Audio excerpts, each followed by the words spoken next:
Morning बच्चों, मैं उमा पांडे। जैसा कि आप देख रहे हैं मेरा YouTube channel sociological knowledge. Good morning बच्चों, जैसा कि हमने पिछली कक्षा में पढ़ा, वर्तमान भारत में स्त्रियों की स्थिति या उनकी परंपरागत स्थिति में परिवर्तन। तो आज हम पढ़ेंगे वर्तमान समय में भारतीय स्त्रियों की स्थिति में हुए सुधार या परिवर्तन के कारण, कॉजेज ऑफ प्रेजेंट चेंज और reforms in the status of Indian women. यानी हमारे वर्तमान समय में भारतीय स्त्रियों की स्थिति में क्या क्या सुधार में परिवर्तन हुए हैं, उसके कारण के विषय में हम सभी जानेंगे। तो वर्तमान भारत में स्त्रियों की स्थिति में काफ़ी परिवर्तन हुए हैं और उनके बहुत से कारण हैं जो मैं निम्नलिखित रूप से आप सबों को स्पष्ट करना चाह रहे हैं। जैसे स्त्रियों में शिक्षा का विस्तार हुआ है, पाश्चात्य संस्कृति है, उद्योगीकरण है, प्रेस मीडिया टेलीविज़न और यातायात व संचार साधनों की उन्नति है, अंतर्जातीय विवाह है, वर वधू प्रथा है, यानी बहुत से उनके जीवन में सुधार हुए हैं। संयुक्त परिवार का विघटन हुआ है, सुधार आंदोलन व राष्ट्रीय आंदोलन है, राष्ट्रीय प्रयास है, यानी बहुत से उनके वर्तमान समय में भारतीय स्त्रियों की स्थिति में सुधार हुए हैं। तो सबसे पहले हम लेते हैं स्त्रियों में शिक्षा का विस्तार, जो आज स्त्रियों के लिए यहाँ भूमिका निभा रही है। अंग्रेजी राज्य की स्थापना के पश्चात धीरे धीरे स्त्रियों में शिक्षा का विस्तार होना प्रारंभ हुआ। स्वतंत्रता के पश्चात केंद्रीय तथा राज्य सरकारों ने भी इस संबंध में अनेक प्रयत्न किए। शिक्षा के विस्तार के साथ साथ स्त्रियों में परंपरागत अंधविश्वास तथा संकीर्ण मनोभाव दूर होते गए और वे अपने अधिकारों के संबंध में जागरूक हुई। आज के समय में स्त्रियों में शिक्षा के प्रति जागरूकता बढ़ी, जो कि स्त्रियों के जीवन में एक नई लहर उत्पन्न हुई और स्त्रियां अभी हर क्षेत्र में आगे बढ़ रही है और वह अपना प्रतिष्ठा के साथ वह अपने समाज में आदर के साथ वह जी रही है। तो दूसरा में है पाश्चात्य संस्कृति। पाश्चात्य संस्कृति से हमारा संबंध बढ़ने के साथ साथ भारतीय स्त्रियों में नई जागृति की लहर आई है। इस बात को शायद कोई भी यह स्वीकार नहीं करेगा। पाश्चात्य देशों में स्त्री पुरुषों के समान अधिकारों का उपयोग करती हैं। यह सब देखकर यहाँ की स्त्रियाँ भी अपने अधिकारों के संबंध में जागरूक हुई। इतना ही नहीं, पाश्चात्य संस्कृति के माध्यम से भारतीय नारी का संपर्क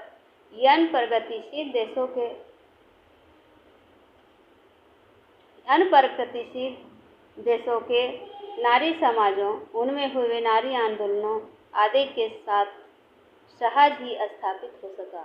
इससे जो जागरूकता इस देश की स्त्रियों में उत्पन्न हुई, उसकी भी कीमत कुछ कम नहीं है। तीसरा में है उद्योगीकरण।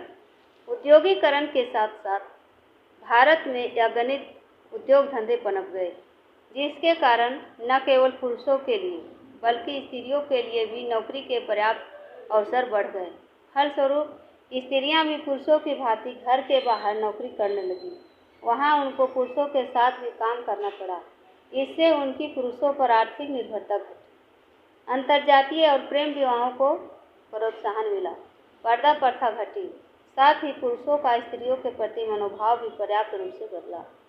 यानी बड़े बड़े औद्योगिक घरानों में स्त्रियां उच्च पदों पर सफलतापूर्वक कार्य कर रही है और वह आगे बढ़ रही है। ये सब औद्योगिक कारण हुआ है।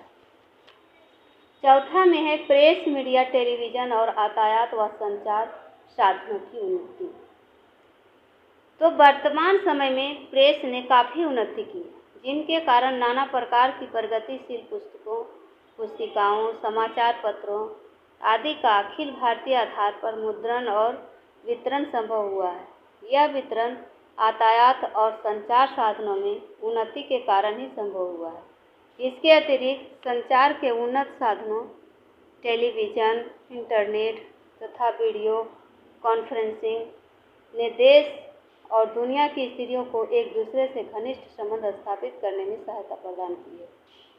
प्रेस, यातायात व संचार के साधनों के द्वारा नारी आंदोलन को चलाने, नारी समस्या के प्रति स्वस्थ जनमत निर्माण करने, नारी नेताओं के विचार दूर दूर तक फैलने में जो सहायता मिली है वह भारतीय नारी की वर्तमान उन्नत स्थिति का एक महत्वपूर्ण कारक है। तो चौथा में है अंतर्जातीय विवाह।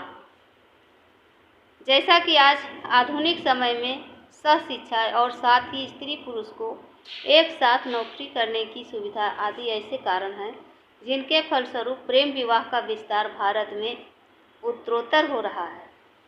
इन प्रेम विवाहों में सामान्यतः जाति पाति का कोई बंधन नहीं होता है। इस प्रकार इन अंतर्जातीय विवाहों में स्त्रियों का एक और समाज से संपर्क बढ़ा है, जो दूसरी ओर वरमूल्य प्रथा भी घट जाती है। इससे लड़कियों की परिवार का बोझ समझने की भावना का अंत होता है और परिवार में स्त्रियों की स्थिति सुधरती है। वैसे भी अंतर्जातीय विवाह के फलस्वरूप पति पत्नी में सहयोग और समानता की भावनाएं भी पनपती हैं और पुरुष स्त्री को दासी न समझकर साथी समझने लगता है। यह भी स्त्रियों को उन्नत करने की अनुकूल परिस्थिति है। तो छठा में है वरमूल्य प्रथा। वरमूल्य प्रथा, अत्यधिक वरमूल्य प्रथा का प्रचलन भी यह प्रत्यक्ष रूप से स्त्रियों की स्थिति को सुधारने में सहायक ही हुआ है। मध्यम वर्ग के माता पिता के सामने वरमूल्य प्रथा की वृद्धि ने एक विकट समस्या उत्पन्न कर दी। इससे एक तो विलंब विवाह हो रहे हैं, दूसरे जब तक लड़की का विवाह नहीं हो जाता तब तक माता पिता लड़की को खाली बैठाने की कोशिश नहीं करते हैं। वे स्कूल या कॉलेज में शिक्षा प्राप्त करने के लिए भेजते ही रहते हैं। इससे पढ़ी लिखी लड़कियों को वर भी जल्दी मिल जाता है और वर मूल्य भी कम देना पड़ता है। कभी कभी कुछ परिवारों में पढ़ी लिखी लड़कियां अपने परिवार की आर्थिक स्थिति को सुधारने के लिए नौकरी कर लेती हैं। ये सभी बातें उनकी स्थिति में सुधार सिद्ध होती है। उसके बाद है संयुक्त परिवार का विघटन। संयुक्त परिवार सामाजिक परंपराओं पर एक अखाड़ा है, जहाँ पर नाना प्रकार के अंधविश्वास और धार्मिक विश्वासों में जकड़े बड़े बूढ़ों का जमघट होता है। किसी भी मूल्य पर पुराने तरीकों और विचारों को नहीं त्यागना चाहते। इन बड़े बूढ़ों के विरोध के कारण भी स्त्रियों की स्थिति में सुधार संभव नहीं होता था। साथ ही बाल विवाह भी एक रुकावट था, पर अब संयुक्त परिवार के धीरे धीरे टूटने से यह बाधा समाप्त हो रही है। बड़े नगरों यहाँ तक कि ग्रामीण समुदायों में भी संयुक्त परिवार या तो समाप्त हो रहे हैं या उनका रूप और स्वरूप बिल्कुल ही बदल गया है। उसके बाद 8वां में है सुधार आंदोलन व राष्ट्रीय आंदोलन। विभिन्न समस्याओं पर हुए सुधार व राष्ट्रीय आंदोलन में भी स्त्रियों की स्थिति को सुधारने में पर्याप्त योगदान दिया है। प्रारंभ में राजा Ram Mohan Roy, Ishwar Chandra Vidyasagar, Keshav Chandra Sen, Mahadev Govind Ranade, Maharshi Karve, Swami Vivekananda, Swami Dayanand Saraswati, doctor Annie Besant आदि के द्वारा चलाए गए आंदोलन स्त्रियों की स्थिति में सुधार के महत्वपूर्ण कदम थे। इसके अतिरिक्त गांधी जी के नेतृत्व में राष्ट्रीय आंदोलन में स्त्रियों ने कंधे से कंधा मिलाकर भाग लिया, अंग्रेजों के अत्याचार सहे और जेल गई। इससे स्त्रियों में एक नई चेतना, एक नई जागृति और आत्मविश्वास उत्पन्न हुआ, जो कि आगे चलकर उनकी स्थिति को नए ऊंचे में जिसके कारण आगे चलकर उनकी स्थिति को नए साँचे में ढालने में सहायक सिद्ध हुए। इसी तरह से बहुत से प्रयास किए गए। सरकारी प्रयास क्या क्या किया गया? भारत में स्त्रियों की स्थिति को सुधारने में सरकारी प्रयासों का भी पर्याप्त योगदान रहा है। 30 जनवरी 2006 को महिलाओं के हितों के संदर्भ में एक पृथक महिला एवं बाल विकास मंत्रालय का गठन किया गया।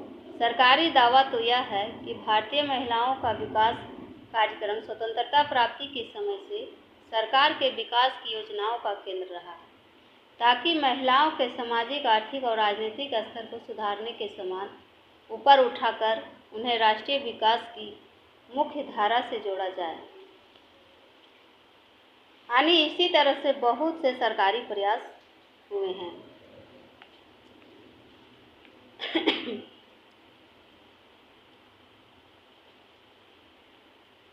4 दिसंबर 2007 से उजाला नाम से एक अन्य व्यापक योजना शुरू की गई। 8 मार्च 2010 से राष्ट्रीय महिला सशक्तिकरण मिशन नाम का एक नया कार्यक्रम शुरू किया गया। इसके अतिरिक्त केंद्रीय समाज कल्याण बोर्ड के अंतर्गत भी महिला कल्याण के लिए अनेक कार्यक्रम चलाए जा रहे हैं। भूतपूर्व केंद्रीय वित्त मंत्री